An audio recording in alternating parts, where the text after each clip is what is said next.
मेरा बाप नशा करता था। मेरी माँ मेरे बाप से तंग आ चुकी थी। मेरी माँ लोगों के घरों में झाड़ू बर्तन करती थी। उन्हीं से हमारा घर चलता था। जब मैं 13 साल की हुई तो मेरी माँ इस दुनिया से चली गई। माँ के जाने के बाद मेरे बाप ने 50 साल के बुढ़े से 1 लाख रुपए लेकर मेरी शादी उस बुढ़े से कर दी। वह आदमी मुझे अपने साथ घर ले आया। रात हुई तो वह मेरे करीब आने लगा। मैं डर से कांपने लगी। मैंने कहा, अंकल आप मेरे इतने पास क्यों आ रहे हैं? वह कहने लगा, अरे तुम डर क्यों रही हो? जो मैं तुम्हारे साथ करने जा रहा हूँ उससे तुम्हें बहुत मज़ा आएगा। मैं खुश हो गई। कहा ठीक है। फिर उन्होंने जो मेरे साथ किया उससे मेरी चीख निकल गई। मैं ज़ोर ज़ोर से चिल्लाने लगी, लेकिन उसने मेरे साथ। कुछ महीनों बाद मेरे पेट फूलने लगा। एक दिन मेरे पेट में बहुत ज़ोर का दर्द हुआ। मैं बाथरूम गई, लेकिन उस वक्त मेरे होश उड़ गए जब मेरे पेट से। मेरा नाम निया है। मेरी उम्र 13 साल है। मैं अपने माँ बाप की इकलौती बेटी हूँ। मेरी मम्मी बहुत मेहनतकश औरत है। लोगों के घरों में बर्तन और झाड़ू पोछा करके वह हमारे घर के खर्चे पूरे करती है। और मेरे पापा एक शराबी इंसान हैं जो मम्मी के पैसे चुरा कर अपनी प्यास बुझाते हैं। उन्हें इतना भी ख्याल नहीं है कि उनकी एक बेटी भी है जिसकी शादी करनी है, जिसकी पढ़ाई पूरी करवानी है। उन्हें बस अपनी ज़िंदगी से मतलब है। उनका मकसद सिर्फ शराब पीना है। मेरी मम्मी उनसे बहुत तंग आ गई थी। उनका दिल चाहता था कि वह सब छोड़ छाड़ कर कहीं दूर चली जाए। कई बार वह मुझे बोल भी चुकी थी कि निया, मैं थक गई हूँ, मैं कब तक ये सब करती रहूँगी। एक औरत की ज़िंदगी तो बहुत सुकून वाली होती है। वह घर में रहती है, घर के काम करती है, लेकिन तुम्हारे पिता ने मेरी ज़िंदगी को बदतर कर दिया है। मैं लोगों के घरों में झाड़ू पोछा करती हूँ ताकि कुछ पैसे आ जाए। मैं कब तक ये सब करूँगी? और मैं बस खामोशी से अपनी माँ की बातों को सुनती रहती थी। मेरे पास कहने के लिए कुछ भी नहीं होता था। जितनी मोहब्बत मुझे अपनी मम्मी से थी उतनी ही मोहब्बत मुझे अपने पापा से भी थी। बेशक वह शराबी थे, लेकिन एक बेटी के लिए उसका पिता बहुत ज़्यादा अहमियत रखता है। यही हाल मेरा भी था, लेकिन मुझे मालूम नहीं था कि मेरे पापा की हरकतें मेरी माँ को ख़त्म कर देगी। आज रविवार का दिन था। घर में पापा और मम्मी दोनों ही थे। आज मम्मी की छुट्टी थी, इसलिए वह मेरे लिए अच्छा खाना बना रही थी। मैं उनके साथ रसोई में ही बैठी उनके खाना बनाने के तरीके को बहुत गौर से देख रही थी ताकि मुझे भी खाना बनाना आ जाए। मैं 13 साल की थी, लेकिन मैंने बहुत कुछ सीख लिया था क्योंकि मम्मी घर पर होती नहीं थी, इसलिए सारे घर के काम मुझे ही करने पड़ते थे। अचानक ही मेरे पापा ना जाने कहाँ से घर में आए और मम्मी को बिना वजह मारना शुरू कर दिया। यह सब देखकर मैं डर गई और डर से चीखने लगी। पापा मम्मी को डंडे से मार रहे थे और मेरी मम्मी पापा के आगे हाथ जोड़ते हुए रो रही थी कि उनसे क्या गलती हो गई है जो उन्हें इस तरह मारा जा रहा है।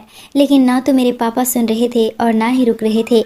मैं भी उन दोनों के बीच कई बार आई थी और उनसे मिन्नतें की थी कि पापा बस कर दो, मम्मी को इतना मत बोलो, आखिर उनका कसूर क्या है, उन्होंने क्या किया है। मगर वो मेरी कोई बात सुनने के लिए तैयार ही नहीं हो रहे थे। मम्मी को मार मार कर पापा ने उन्हें लहूलुहान कर दिया था और मम्मी के पर्स से पैसे लेकर घर से बाहर चले गए थे। मैंने तुरंत अपनी माँ के गाल को थपथपा कर उन्हें उठाने की कोशिश की, लेकिन शायद डंडा उन्हें सर पर लग गया था। उन्हें बिल्कुल होश नहीं आ रहा था। मैं चीख चीख कर रो रही थी। मेरी मम्मी को अगर कुछ हो जाता तो मेरा क्या होता, यह सोचकर ही मेरी हालात ख़राब होने लगी थी। मैं जल्दी से बाहर निकली और चीख चीख कर लोगों से मदद मांगने लगी। मम्मी की मोहल्ले में सबके साथ बहुत अच्छी बातचीत थी, इसलिए सब लोग हमारे घर आ गई थी और उनके पति भी पीछे पीछे आ गए थे। रविवार होने की वजह से आज सब घर पर ही थे, इसलिए मेरे चीखने पर सब मेरी मम्मी की मदद के लिए आ गए थे। सब तुरंत ही मम्मी को अस्पताल लेकर पहुंचे थे, लेकिन रास्ते में ही वह इस दुनिया को छोड़कर चली गई थी और वो मुझे इस भरी दुनिया में अकेला छोड़ गई। मैं फूट फूट कर रो रही थी। जिस वक्त डॉक्टर ने मुझे कहा कि आपकी मम्मी अब इस दुनिया में नहीं है, तो मैं पूरी तरह से ज़मीन पर गिर पड़ी और अपना सिर ज़मीन पर मार मार कर रोने लगी। मुझे समझ नहीं आ रहा था कि मैं क्या करूं। मेरे लिए मेरी पूरी दुनिया मेरी मम्मी थी। उनके अलावा आज तक मैंने किसी से प्यार भी नहीं किया था। पापा से भी मैं प्यार करती थी, लेकिन जितना प्यार मैं मम्मी से करती थी उतना पापा से नहीं करती थी। मेरा खुद में कोई बस नहीं चल रहा था। ऐसा लग रहा था कि मैं भी मम्मी के साथ मर जाऊं, लेकिन मैं मर भी नहीं सकती थी। सारे मोहल्ले वालों ने ही मेरी मम्मी का अंतिम विदाई दी। मैं काफ़ी देर तक पापा का इंतज़ार करती रही, लेकिन वह नहीं आए। मेरी आंखों में आंसुओं का समंदर था। मैं आखिरी वक्त तक मम्मी को देखती रही थी और फिर मोहल्ले की औरतें मुझे घर छोड़कर चली गई थी। मेरा पूरा घर में सन्नाटा छाया हुआ था। मुझे अकेला डर भी लग रहा था। ये अचानक मुझ पर क्या मुसीबत आ गई थी, मुझे कुछ समझ नहीं आ रहा था। मेरी मम्मी तो आज मेरे लिए खाना बनाने वाली थी, लेकिन आज मेरे नसीब में उनके हाथ का खाना भी नहीं लिखा हुआ था।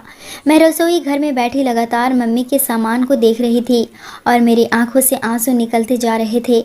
एक औलाद के लिए ये पल बहुत मुश्किल भरा होता है जब उसके माता पिता इस दुनिया से चले जाते हैं। रात काफ़ी हो चुका था, लेकिन बाबा अभी भी नहीं आए थे। मैं अपने पापा का इंतज़ार करते करते सो गई। अचानक से धड़ाम से कुछ गिरने की आवाज़ आई। मेरी नींद खुल गई तो मैं जब अपने कमरे से बाहर निकली तो देखा पापा ज़मीन पर गिरे हुए हैं। वह नशे में हैं। मेरी आंखों से टप टप आंसू गिरने लगे। मम्मी रहती थी तो पापा को संभालती थी, लेकिन मैं क्या कर सकती थी? मैं तो खुद को भी अच्छे से संभाल नहीं पाती थी, तो मैं पापा को कैसे संभालती? मैं अपने कमरे में वापस आकर सो गई। ये रात मेरे लिए बहुत तकलीफ़ भरी थी। मेरी ज़िंदगी का सबसे कड़वा वक्त शुरू हो चुका था। सुबह हुई तो पापा मम्मी को पागलों जैसा ढूंढने लगे। अचानक से मेरी नींद खुली तो देखा सामने पापा चिल्ला रहे हैं। वह माँ को चिल्ला चिल्ला कर आवाज़ दे रहे हैं। मैं उनके पास गई। मैंने कहा अब मम्मी इस दुनिया में नहीं है। तभी वह कहने लगे, तुम पागल हो गई हो? कहाँ चली गई? क्या वह भाग गई है यहाँ से? मैंने कहा हाँ, यही समझ लीजिए कि वह यहाँ से भाग गई है, अब कभी हमारे पास वापस नहीं आएगी। तभी पापा कहने लगे, अच्छा हुआ भाग गई, वैसे भी किसी काम की नहीं थी। मुझे पापा की बातें बहुत तकलीफ़ दे रही थी। खैर मैं उनसे ज़्यादा बहस नहीं करना चाहती थी। उनको इतना कहकर मैं घर के कामों में लग गई। खैर धीरे धीरे वक्त गुजरने लगा। एक दिन अगली सुबह जब मैं जागी तो मुझे अपने घर में मर्दों की आवाज़ें सुनाई देने लगी। मैं एकदम उठकर बैठ गई थी। मैंने नज़र घुमाकर देखा तो मेरे पापा बरामदे में 4 मर्दों के साथ बैठे हुए थे और वे लोग काफ़ी उम्र दराज थे। वह लोग आपस में कुछ बातें कर रहे थे। मैं छोटी थी इसलिए उनकी बातें समझ नहीं पा रही थी। मैं रसोई घर के दरवाजे पर ही खड़ी अपने पापा को देख रही थी, जो शायद मेरे बारे में ही बात कर रहे थे। मेरा दिल धड़कना भूल गया था जब मैंने शादी का शब्द सुना कि मेरे पापा मेरी शादी करवाने वाले हैं। ये सुनते ही मुझे बहुत तकलीफ़ हुई थी। मेरी मम्मी को गुजरे अभी 1 हफ्ता भी नहीं हुआ था और मेरे पापा मुझे इस घर से विदा करने की बात कर रहे थे। मैं अपने पापा से बहुत मोहब्बत करती थी, लेकिन आज मुझे उनकी इस हरकत पर बहुत गुस्सा आ रहा था। मैं गुस्से से रसोई घर से बाहर आई थी और अपने पापा को देखते हुए चिल्लाकर बोली, आपको मैं कभी माफ़ नहीं करूँगी। आपने मेरी माँ का कत्ल किया है। आपके ख़िलाफ़ मैं पुलिस में जाऊँगी और मेरी शादी के बारे में तो आप सोचना भी मत। मेरा ये कहना था कि मेरे पापा ने घुमाकर एक ज़ोरदार थप्पड़ मेरे मुंह पर मारा था, जिससे मैं उसी वक्त ज़मीन पर गिर गई थी। मेरे पापा मुझे देखते हुए गरजे थे, तुम क्या समझती हो कि मैं तुम्हारी ये बकवास सुनकर खामोश हो जाऊंगा या फिर शर्मिंदा से सिर झुका दूंगा? मैंने तुम्हारी शादी तय कर दी है। अगर ज़्यादा नखरे दिखाने की कोशिश की तो तुम्हारा भी वही हाल करूंगा जो तुम्हारी माँ का किया था। पापा की बात सुनकर मेरे रोंगटे खड़े हो गए थे। मैं डर से कांपने लगी थी। मैंने सिर को ना में हिलाया और भागकर कमरे में बंद हो गई। ये कैसा वक्त मुझ पर आ गया था, मुझे कुछ समझ नहीं आ रहा था। वक्त धीरे धीरे गुजरने लगा था और लगभग 1 हफ्ते बाद मेरे पापा ने मेरी शादी तय कर दी थी। रात का 1 बज रहा था, तभी मुझे घर में कुछ हलचल का एहसास हुआ। मुझे अचानक मर्दों की आवाज़ आई। यकीनन मेरे पापा किसी से बात कर रहे थे। मैं दबे कदमों से अपने कमरे से बाहर आई तो देखा कि पापा बरामदे में बैठे एक 50 साल के बूढ़े आदमी से कुछ पैसे ले रहे थे। मैंने कान लगाकर सुना तो मेरे पापा उन्हें तसल्ली दे रहे थे। जी भाई साहब, आपको परेशान होने की ज़रूरत नहीं है। मेरी बेटी बस भावुक हो रही थी। उसकी माँ कुछ दिन पहले ही मरी है, इसलिए शायद वो गुस्सा हो गई थी। मगर आप बेफिक्र रहें, आपको कोई शिकायत नहीं मिलेगी। वह बहुत समझदार लड़की है, घर का काम काज सब जानती है और आपको भी अच्छा लगेगा एक 13 साल की लड़की के साथ शादी करके। यह सुनकर तो जैसे मेरी सांस गले में ही अटक रही हो। मेरा यहाँ पर अब दम घुटने लगा। मुझे लगा था कि मेरे पापा मजाक कर रहे होंगे, मगर ये सब देखकर मेरे रोंगटे खड़े हो रहे थे। पापा ने उनसे मेरी आंखों के सामने 1 लाख रुपए लिए थे और वादा कर लिया था कि कल आप आ जाना, मैं आपकी शादी अपनी बेटी से करवा दूंगा। वो बूढ़ा आदमी बहुत खुश हुआ था और पापा को देखते हुए बोला था, मैं तुम पर भरोसा करके जा रहा हूँ। अगर तुमने मेरे साथ धोखा करने की कोशिश की तो मैं पुलिस लेकर तुम्हारे घर आ जाऊँगा। तुम्हें भी पुलिस के हवाले करूँगा और तुम्हारी बेटी को भी। तुम अभी मुझे जानती नहीं हो। जबकि पापा उनसे वादा कर चुके थे और यहाँ मैं सांस लेना भूल गई थी। ये कैसी परीक्षा का समय था। मेरा दिल बहुत उदास हो रहा था। क्या कोई बाप अपनी बेटी के साथ ऐसा कर सकता है? ये सोच सोच कर मेरी जान निकल रही थी। वो रात मेरे लिए बहुत तकलीफ़ भरी थी। मैं सारी रात जागती रही थी और अपनी मम्मी को याद कर रही थी। काश वो इस दुनिया में मुझे अकेला छोड़कर ना जाती, तो आज मुझ पर ये परीक्षा ना आती। लेकिन कुछ चीज़ें हमारी सोच के विपरीत होती है। सुबह का सूरज उगते ही हमारे घर का दरवाज़ा खटका था। मैं सो रही थी। पापा मेरे कमरे में आए और उन्होंने मुझे जगाया। मैं रात ठीक से सोई भी नहीं थी। उनकी बातों से मैं परेशान हो गई थी। मुझे नींद ही नहीं आ रही थी। मुश्किल से आंख लगी थी। खैर, सारी रात जागने की वजह से मुझे तेज बुखार हो गया था। मैंने पापा को देखते हुए कहा, पापा मेरी तबीयत ठीक नहीं है, मैं इतनी जल्दी नहीं उठ सकती, मुझे थोड़ी देर और सोना है। जबकि मेरे पापा ने मेरे बालों को खींचा था और मुझे खड़ा करते हुए गुस्से में बोले थे, मेरे सामने जुबान चलाने की ज़रूरत नहीं है, तुम मर भी जाओगी तब भी मुझे कोई फ़र्क नहीं पड़ेगा। चुपचाप ये जोड़ा पहनकर तैयार हो जाओ, तुम्हारी आज शादी है। मैं अपने फ़र्ज से मुक्त होना चाहता हूँ। मैं अपनी ज़िंदगी अपनी मर्ज़ी से जीना चाहता हूँ। अगर मैंने तुम्हें अपने साथ इस घर में रखा तो मैं और परेशान होता रहूँगा। मुझे रात को घर वापस आना पड़ता है और मेरा काम ऐसा है कि मैं जल्दी जल्दी घर नहीं आ सकता। मेरी आंखों में आंसू आते जा रहे थे। मैं किस तरह उन्हें मना करती, मुझे कुछ समझ नहीं आ रहा था। मुझे मालूम था कि अगर मैं और कुछ बोलूँगी तो ये मुझे और मारेंगे, इसलिए मैंने खामोशी में ही भलाई समझी। मैंने वो जोड़ा उठाकर बाथरूम में जाकर कपड़े बदल लिए और बाहर आ गई।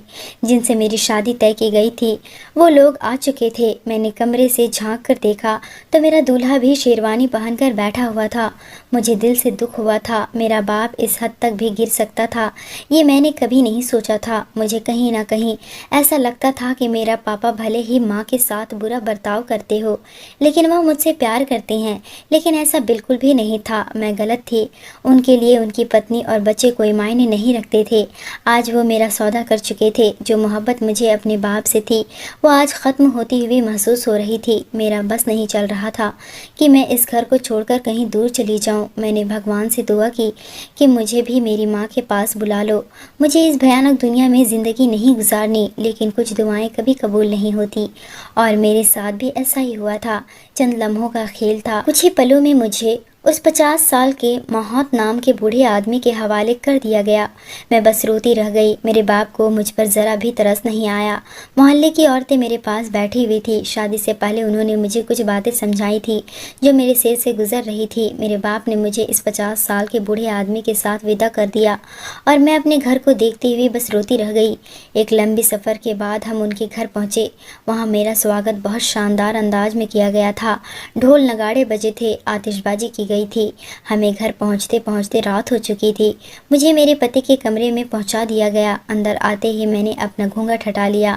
मोहल्ले वाली मौसी ने मुझे ये बात समझाई थी कि जब पति कमरे में आए तो घूंघट ओढ़ लेना, लेकिन वो अभी यहाँ मौजूद नहीं थे, इसलिए मैंने घूंघट ओढ़ना ज़रूरी नहीं समझा था। मैं कुछ ही पलों में कमरे की खूबसूरती में खो गई थी। कमरा बहुत बेहतरीन तरीके से सजाया गया था और वहाँ मौजूद फर्नीचर देखकर मेरी आंखें फटी की फटी रह गई थी। हमारे घर में तो बस एक अलमारी थी जिसमें मम्मी पापा और मेरे कपड़े सब रखे हुए थे और एक छोटा सा शीशा था। इसके अलावा बरामदे में चारपाई और कमरे में एक चादर बिछी हुई थी और हमारे पास और कोई फर्नीचर नहीं था।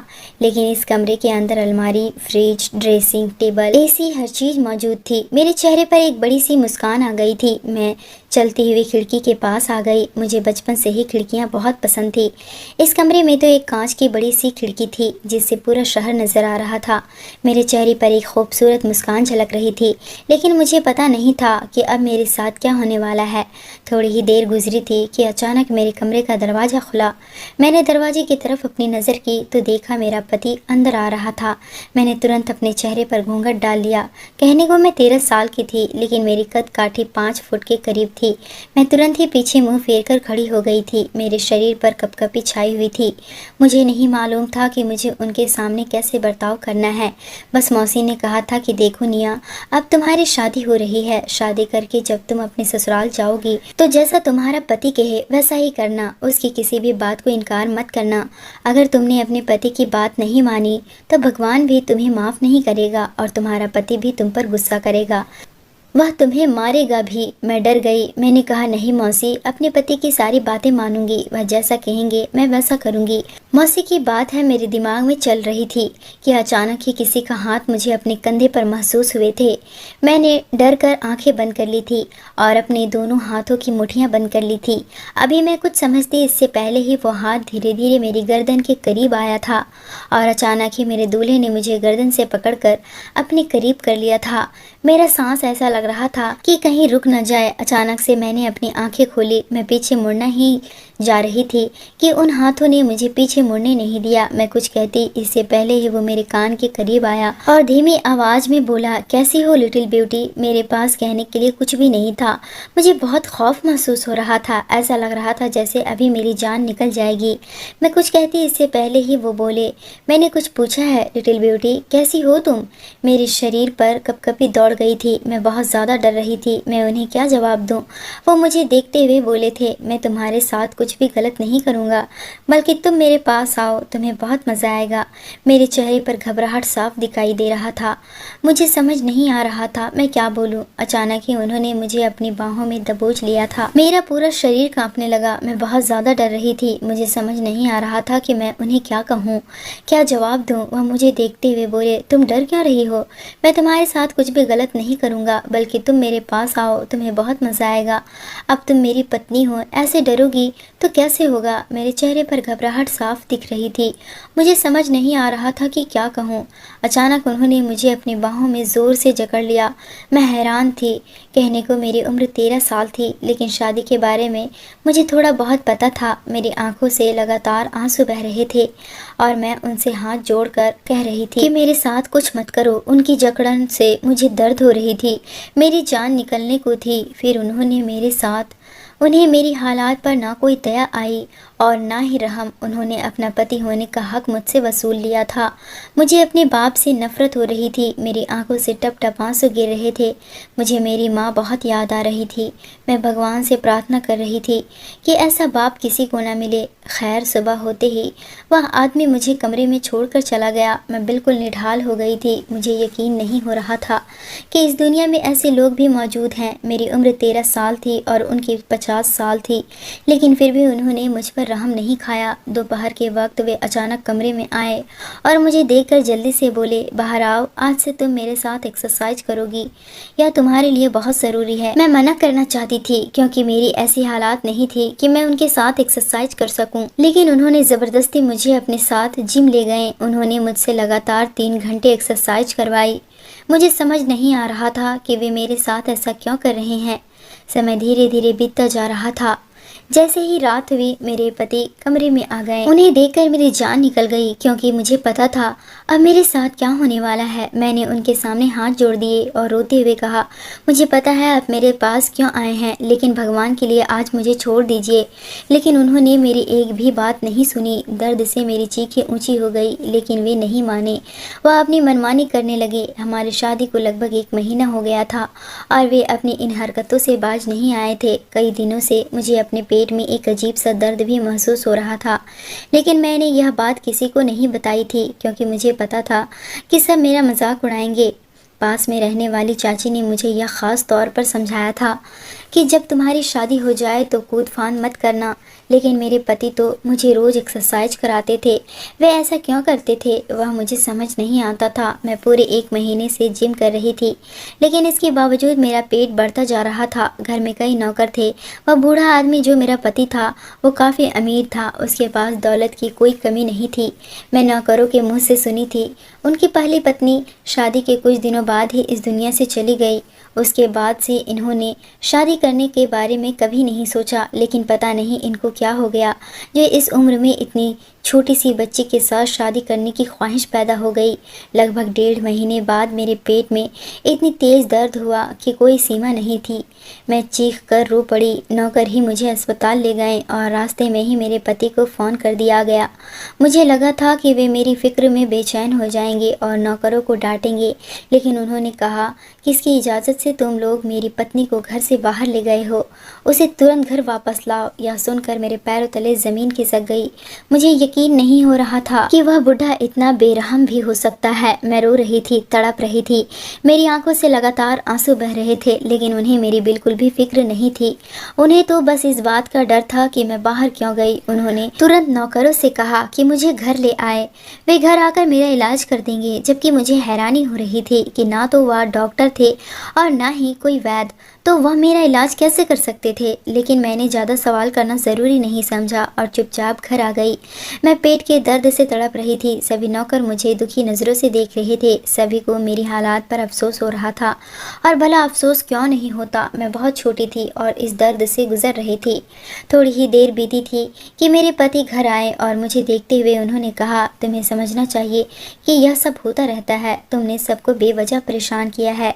यह कहकर उन्होंने मुझे कमरे में जाने के लिए कहा। मैं दर्द से तड़प रही थी, लेकिन फिर भी अपना पेट पकड़ते हुए कमरे में चली गई। वह बुढ़ा भी मेरे पीछे पीछे आया। मन तो कर रहा था इस बुढ़े की जान ले लूं, लेकिन मैं कर भी क्या सकती थी। खैर, उन्होंने अलमारी से एक दवा निकाल कर मुझे ज़बरदस्ती पिलाई। वह दवा बहुत ही कड़वी थी। मेरा दिल बहुत घबरा गया था। मुझे देखते हुए उन्होंने नर्म भरे लहजे में कहा, अब तुम्हें परेशान होने की ज़रूरत नहीं है, मैंने तुम्हारा इलाज कर दिया है, अब तुम जल्दी ठीक हो जाओगी और यह दर्द भी ठीक हो जाएगा। मैं अपने पति को देखते हुए बोली, मेरा पेट क्यों बड़ा हो रहा है, सब ठीक है ना। मुझे घबराहट हो रही थी। उन्होंने मुझे देखते कहा, हाँ सब कुछ ठीक है, तुम परेशान मत हो, अब लेट जाओ और आराम करो। मुझे इस बूढ़े पर शक हो रहा था। ऐसा लग रहा था जैसे वह मेरे साथ कुछ गलत कर रहा हो, लेकिन क्या इस बारे में मैं अनजान थी। 2 दिन बाद वह बूढ़ा फिर से मेरे करीब आया। मैं तुरंत उनसे दूर हो गई और उन्हें देखकर बोली, मुझे आपके साथ अब नहीं रहना, मेरी हालात बहुत ख़राब हो रही है। पेट देखिए कितना बड़ा हो चुका है। मुझे लगता है कि यह सब आपकी वजह से ही हो रहा है, मेरा पेट बड़ा हो रहा है। मेरी बात सुनकर वह हंसने लगा और कहने लगा, अरे नहीं, यह तो तुम्हारा प्राकृतिक रूप से बड़ा हो रहा है, इधर आओ। जब मेरी चीखें तेज हो गई थी, मैं उन्हें देखते हुए बोली, मैं आपको मना कर रही हूँ, मेरे साथ यह सब मत कीजिए, आपको क्यों समझ नहीं आ रहा। कहने को मैं 13 साल की थी, लेकिन मेरे अंदर बहुत समझ थी। बचपन से ही मैंने अपने घर में तंगी देखी थी, जिस वजह से मुझे बहुत समझ आ गई थी। मेरे पति मुझे दोबारा समझाते हुए कहने लगे, तुम बेवजह शोर मचा रही हो, इधर आओ। यह कहते ही उन्होंने मुझे फिर से दबोच लिया। अगली सुबह जब मेरी आँख खुली तो मैं अपने कमरे में ही थी, लेकिन आज मेरे पेट का दर्द किसी भी कीमत पर कम होने का नाम नहीं ले रहा था। मैं तुरंत बाथरूम में भागी और जब मैंने अपने पेट से अपना कपड़ा हटाई तो मेरे रोंगटे खड़े हो गए, क्योंकि मेरे पेट के अंदर से तो जिस दिन से मैं यहाँ आई थी मुझे सब कुछ अजीब महसूस हो रहा था। यहाँ पर रहने वाले नौकर भी मुझे कुछ अजीब लगते थे, मगर मैंने यह बात किसी से नहीं कही थी। यह कोई घर नहीं बल्कि एक बंगला था। चारों तरफ सोफे, कालीन और बाहर खूबसूरत गार्डन देखकर मुझे अच्छा लग रहा था, लेकिन जो हरकत मेरे साथ यह बुढ़ा करता था उसे सोचकर मेरे रोंगटे खड़े हो जाते थे। मेरी तकलीफ बढ़ती जा रही थी, मेरा पेट बढ़ रहा था और अब मुझे दर्द भी होने लगा था। इतना दर्द कि मैं सहन ना करते हुए रोने लग जाती थी। जिस दिन मैं डॉक्टर के पास जाने लगी थी, आधे रास्ते से ही मेरे पति ने मुझे घर वापस भेज दिया और एक अजीब सी दवाई पिला दी। मैं पढ़ी लिखी भी नहीं थी, उस दिन दवा का नाम पढ़ पाती, बस वो काले रंग की बोतल में होती थी। समय धीरे धीरे बीतने लगा, लेकिन मेरा पेट जो बढ़ रहा था उसने मुझे अजीब सी उलझन में डाल दिया था। आज मेरे पेट में अजीब सी बेचैनी महसूस हो रही थी, जैसे आग लगी हो जो मुझे जलाकर ख़त्म कर देगी। तभी अचानक मैंने अपनी नाभि के पास कुछ महसूस किया। मैं वहां हाथ रखकर बाथरूम चली गई और जब मैंने अपनी कमीज हटाई तो नाभि से अजीब सा पानी निकल रहा था। मेरी जान सूख गई थी। यह क्या हो रहा था, मुझे कुछ समझ नहीं आ रहा था। मैं तुरंत बाहर आई और बिना किसी को बताए ड्राइवर के साथ डॉक्टर के पास चली गई। हमारे घर के पास ही एक अस्पताल था जहाँ एक औरत डॉक्टर थी। एक बार मुझे बुखार हुआ था तो मेरे पति मुझे वहीं लेकर गए थे, इसलिए मुझे पता था। जैसे ही मैं अस्पताल के अंदर आई, ड्राइवर तुरंत बोला, हमें मालिक को बता देना चाहिए, वरना ये बिना वजह गुस्सा करेंगे। पिछली बार भी उन्होंने मना कर दिया था, पर मैंने उसे चुप करवाया और अस्पताल के अंदर चली गई। जब मैंने अपनी स्थिति डॉक्टर साहिबा को बताई तो वे मुझे देखकर हैरान रह गई। उन्होंने तुरंत मेरे खून के टेस्ट किए और उस खून के टेस्ट में पता चला कि मेरे पेट में एक रसोली बन गई है। मेरे पति रात के समय मेरे सामने बेहद तीखे और लाल मिर्च वाले खाने रखते थे, जिन्हें खाकर मेरी जान निकल जाती थी। मुझे बहुत तकलीफ होती थी। जब मैं मना करती तो मैं ज़बरदस्ती मेरे मुंह में डाल देते। मैं एक इंसान थी, कब तक यह सब सहन करती। मेरी चीखें निकल जाती थी। सुबह उठने के बाद मेरी हालात और भी ख़राब हो जाती थी। उन्हीं खानों की वजह से मेरा पेट बढ़ रहा था और इस पेट में रसोली बन गई थी। मैं रोते पीटते घर आई।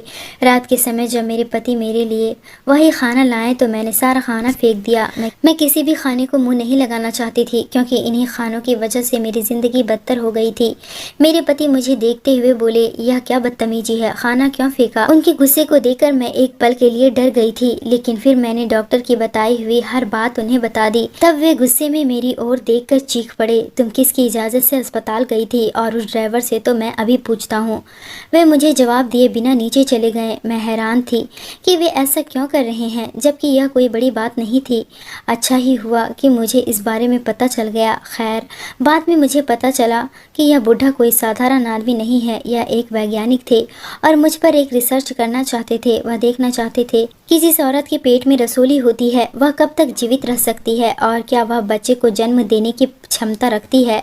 यह सब जानकर तो मेरे रोंगटे खड़े हो गए थे। अब मेरे पास ना कोई ठिकाना था और ना ही कोई जगह जहां मैं जा सकती थी, लेकिन मैं अपने साथ यह सब होते हुए नहीं देख सकती थी। उस आदमी ने मुझे कमरे में बंद कर दिया था। अब ना मैं किसी से मिल सकती थी और ना ही कोई मुझसे मिल सकता था। मगर कहते हैं कोई देखे या ना देखे, ऊपर वाला सब कुछ देख रहा है। हमारे घर में काम करने एक लड़का सोनू, जो बहुत अच्छा था, वह पहले दिन से ही मुझे कुछ इशारे में समझाने की कोशिश करता था कि यह खाना मत खाओ, मालिक इस खाने को बहुत अजीब तरीके से बनाते हैं और आपको खिलाते हैं। लेकिन मैं उसकी बातों को नहीं समझ पाती थी, क्योंकि वह गूंगा था। उसकी जुबान में समझ ही नहीं पाती थी। वह क्या इशारा करता था मैं कुछ भी समझ नहीं पाती थी। मुझे उससे बहुत गुस्सा आता था। वह इशारे में कुछ भी मुझे समझाता था तो मुझे बहुत गुस्सा आता था। मुझे ऐसा लगता था जैसे वह अच्छा लड़का नहीं है। खैर, उसे जब पता चला कि उस आदमी ने मुझे एक कमरे में बंद करके रखा है तो सोनू ने ही मुझे उस कमरे से बाहर निकाला और मुझे बचाया। मैंने उसका शुक्रिया अदा किया और मैंने उससे कहा, मुझे यहाँ से ले चलो, तुम जहाँ मुझे रखोगे मैं वहाँ रहूँगी। तुम मुझे खाने पीने के लिए कुछ भी मत देना, लेकिन मुझे यहाँ से ले चलो। वह मुझे अपने साथ अपना गांव ले आया। घर में उसकी बूढ़ी माँ थी और एक छोटी बहन। सोनू की माँ बहुत अच्छी थी। सोनू ने इशारे से अपनी माँ को सब कुछ बता दिया। मैं उन लोगों के साथ ही इस घर में रहने लगी। धीरे धीरे वक्त गुजरता गया। सोनू एक अकेला कमाने वाला था। मुझे बहुत अफसोस हो रहा था। उसकी नौकरी भी चली गई थी। वह आदमी मुझे ढूंढ रहा था। वह आदमी सोनू के पास भी आया था, लेकिन सोनू ने कहा कि मालिक, अब मैं नौकरी नहीं करना चाहता। मेरी माँ बीमार रहती है, मुझे उसके साथ ही रहना है। उसने सोनू के घर की तलाशी नहीं ली। अगर वह तलाशी लेता तो मैं मिल जाती, लेकिन सोनू ने इतनी मासूमियत के साथ उनका जवाब दिया कि वह घर को तलाशी लेना ज़रूरी नहीं समझा और वह वापस लौट गया। मैंने सोनू को समोसे के ठेले लगाने के लिए कहा। सोनू ने भी हाँ कर दिया। मैं और सोनू दोनों समोसे बेचने का काम करने लगे। उसी से हमारा घर चलने लगा। धीरे धीरे वक्त गुजरता गया। मैं पूरे 18 साल की हो गई। इस बीच मुझे सोनू से प्यार हो गया। मैंने सोनू को अपने दिल की बात बता दिया। सोनू की आंखों में आंसू आ गए थे। सोनू कहने लगा कि मैं तुम्हारे लायक नहीं हूँ, लेकिन मैंने कहा, सोनू ऐसा मत कहो, तुम बहुत अच्छे इंसान हो, मैं तुम्हारे लायक नहीं हूँ। अगर तुम मुझे अपने लायक समझते हो तो मैं तुमसे शादी करना चाहती हूँ। सोनू मेरे गले से लग गया। वह इशारे में बताने लगा कि वह भी मुझे पसंद करता था, लेकिन उसे मुझे कुछ कहने की हिम्मत नहीं है। उसे लगता था अगर वह अपना दिल का बात करेगा तो मैं उसका मजाक उड़ाऊंगी, लेकिन ऐसा नहीं था। मुझे किस्मत से सोनू मिला था। दोस्तों, अब आप ही बताएं, क्या सोनू का हाथ थाम कर मैं गलत कर रही हूँ या सही? कमेंट करके ज़रूर बताएं। उम्मीद करती हूँ आपको हमारी कहानी पसंद आई होगी। कहानी पसंद आई है तो वीडियो को लाइक और चैनल को सब्सक्राइब ज़रूर करें।